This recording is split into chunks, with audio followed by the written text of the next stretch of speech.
Hey everyone, my name is Crystal and the channel is Vintage Booth Pro. I started this channel a little over a year ago to help other vintage booth owners learn about what I've learned so far in my journey of having a booth for probably 3 years now. I think this year will be my 3-year anniversary.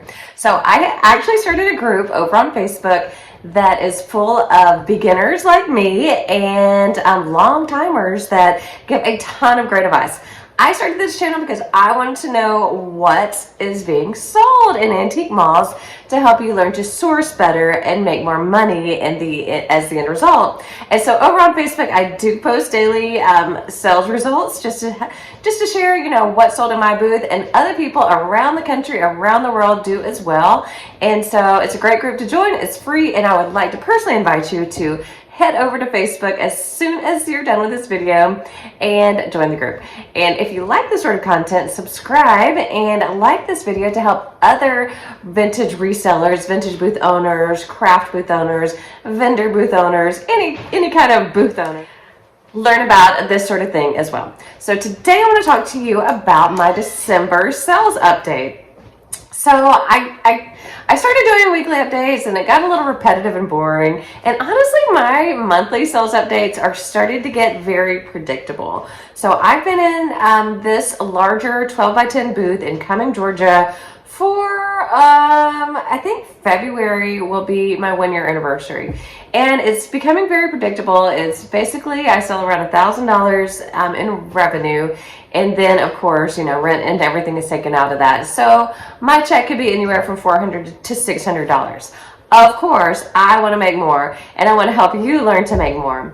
And so because of that, I started a series about buyer personas and just learning about how to source better for the type of person you want to be shopping in your booth. And I have seen a little sales uptick because I have started sourcing for my buyer persona. But what I'll show you today is just going through what sold for me, especially over $20. The majority of my sales, of course, are under $20. Like I say, smalls make rent, but those big sales just really help make a little bit more money. So here is everything I sold in December. Okay, so here is my December sales update. And thinking back to December, I was so incredibly busy. I truly don't think that I went to the booth at all, like maybe one time.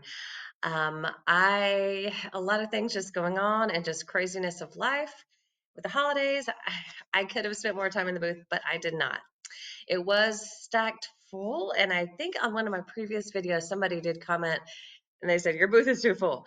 It looks totally different now. If you go back and look at my January booth update, it is, you can walk around. And so I completely appreciate that constructive criticism because it was really filled to the brim. So anyways, my December statistics, 83 items sold, a total of $1,080.38 in total sales. So that means that 10% commission, $108.04. The credit card fee was $33.50. And my rent for my 12 by 12, oh, 12 by 12, I think I said 12 by 10 earlier. It's 12 by 12. $432 for rent. And so I got a check for $506.84. Not quite a car payment, but getting close. So cost of goods was around $217.20. I don't do a great job of keeping up with my cost of sales, and I get a lot of stuff free or really really super cheap. So I don't know that that's the best policy because you kind of get better stuff when you pay up a little bit more, as you could charge more. So, anyways, that was my cost of goods, and my store fees with rent and the credit card fees was $465.50. That's a big, ugly chunk of my final profit. So it's $289.64. And that's actually it helps me a ton knowing these numbers because I can break down that number and I really don't need to be shopping as much as I am. And I know a lot of us are hoarders, but if you really take a look at your profit, you could divide that into four, and that's your budget for the month, budget for a week. So I can spend, whatever that is, like say $60 per week. That's all I can spend. I wish I did that actually, but I don't.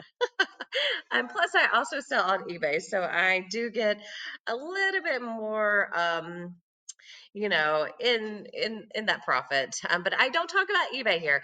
Do you want me to? Because I sell a lot more on eBay than I do in my booth. But since this channel is called Vintage Booth Pro, I like to focus on that. But it's becoming more of my strategy. If something doesn't sell in my vintage booth within, I don't know what that number should be, maybe 3 months, then I'm going to pull it out and put it on eBay. Okay. One of the big things I did in December, from the week after Christmas to December 30th, I had a big 40% off sale just for the entire booth. That was my way to get rid of Christmas and any holiday stuff and any stuff that had been in there just too long. So that sale resulted in $273.78. I stopped it on December 30th because I knew I was going to go in, take everything out that didn't sell that I thought I could sell on eBay. I took out stuff that I just donated and was left with a super empty booth. And I think that that was helpful. That's refreshing to do that, to take just things out. And there's still more things that I can pull out that are just not moving. So the sales breakdown, I always like to do this. The biggest chunk is under $20, $555.40.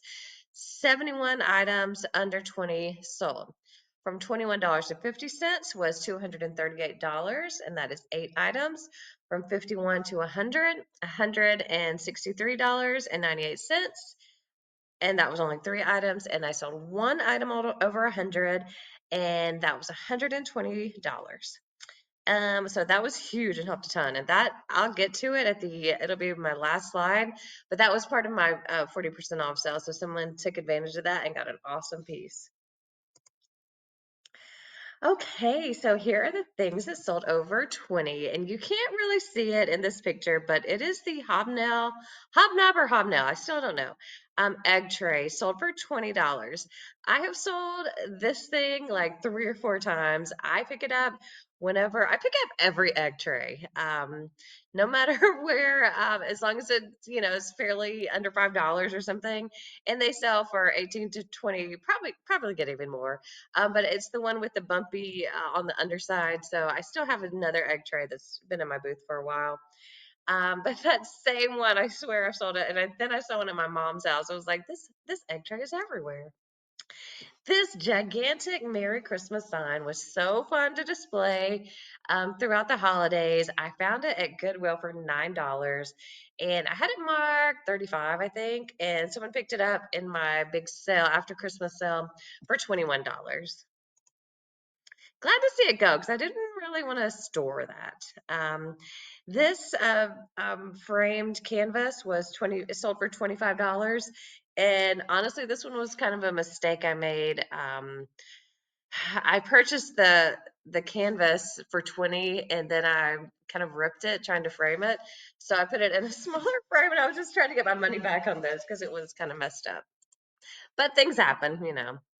This huge Asian fan, the dragon fan, sold for $25, and I think it was in a haul video I did. It was less than $5. It was kind of cool. I've never come across anything like that, but that was what I had it marked 25 for that one, and that's what it sold for. This one I did not get a good picture of it, but it is a clear bowl with like orange flowers. I said it's a mid-century bowl. I couldn't really find anything else like it online, but it was marked 35 and someone got it for $28. This statue, Venus de Milo, I don't know how to say it, sold for $35. And that one was in kind of a junk yard sale where she was pretty messed up. And I tried to just repaint her just as to try to get to restore it, I guess I'm saying. So she was in the booth for a while though. She sold for $35. This tray that is in the middle of this stacked trays sold for $35. I bought it at Goodwill for $11, and that sold on December 31st, the day I went in for the booth refresh. And so there were so many people looking at it. I was like, oh no, why did I should have marked it higher. But it was a pretty cool little table. This vintage Christmas tree nightlight, and it actually did have the box. I wonder if they got it. Um, it was in awesome condition. It sold for $45. It was not very big. I don't have the dimensions of it, but it was probably about less than 12 inches. Oh, this brass scale. It's hard to see in the picture, but when I bought it, it was damaged, like the chain, so I had to redo the chains. And it's not, vintage brass material. It was just some new craft material, but it was $52 sold for that. And I think I'd bought it for like 10 and then having to buy the chain. So this gold ornate oval mirror also sold for $52 and it had been in my booth forever. So I think this one sold on the sale that I had because it was marked a little bit higher. Oh, these green shelves. I was so shocked when they sold because when I moved into this booth about a year ago, I think it was in February when I moved to this bigger booth. I painted my pegboard walls and I painted these shelves to match. And the idea was that I would put them up against the pegboard walls so it would kind of blend in and the items would pop. I had moved them around quite a bit and they had been beaten up throughout the year. So they were not in good condition. And they were total of $59.98. I'd gotten them free. And the owner told me that it was just a new vendor and they just drug them over to their booth and they were happy to have them. The last thing, the biggest thing that was over 100 was this gigantic Frank Lloyd Wright framed print. And it's just one that I got on a like an online estate sale for, I think it was finally like $20 was the final bid. And I went to pick it up thinking it was just, a little print. It was so big. And so you've probably seen it in pictures throughout the year because it's been in there for probably a few months, but I had it marked 20 and someone got it on the sale for $120. Kind of glad that it sold. That's probably where I should have priced it because I didn't really know where to price it. But unique piece, somebody hopefully loves having that in their home. And that's really it. That's all of my sales for December. Like I said, my booth was not a focus for me in December. It is really now in January, so I'm going in multiple times a week and adding inventory as I can. And yeah, that's it. Would love to know how your December was, and please continue watching videos like this if you like this. And I'll link some more here, kind of the monthly recap, and let me know what you think. And yeah, I'll talk to you on the next one. Talk to you soon. Bye bye.